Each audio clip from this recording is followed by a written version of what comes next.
ce rapport va totaliser 10 ans. Posez-moi la question, où se trouve ce rapport? Le rapport est en train de moisir dans un tiroir aux Nations Unies.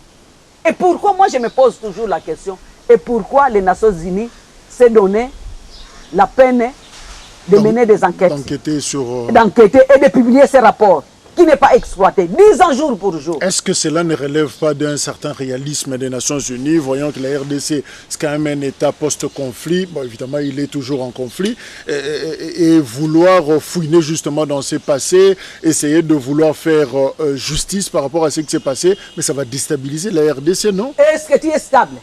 Aujourd'hui tu es stable. On peut dire que le Congo est stable. Pendant que tes frères sont en train d'être décimés, tu es comme des chèvres à Beni.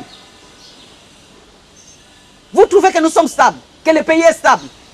Tout ça, tout justement, c'est parce qu'on ne s'est pas mis autour d'une table pour qu'on nous dise la vérité et que la justice soit faite et qu'il y ait une réconciliation véritable. On ne va pas inventer la roue.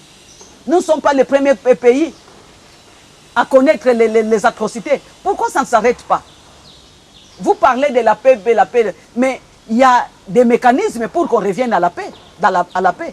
Tu vois, il y a des gens qui trouvent que, bon, qui banalisent tout ce qui se passe ou tout ce qui continue à se passer dans notre pays parce qu'ils n'ont pas été directement victimes ou pour des choses simplement, des raisons simplement.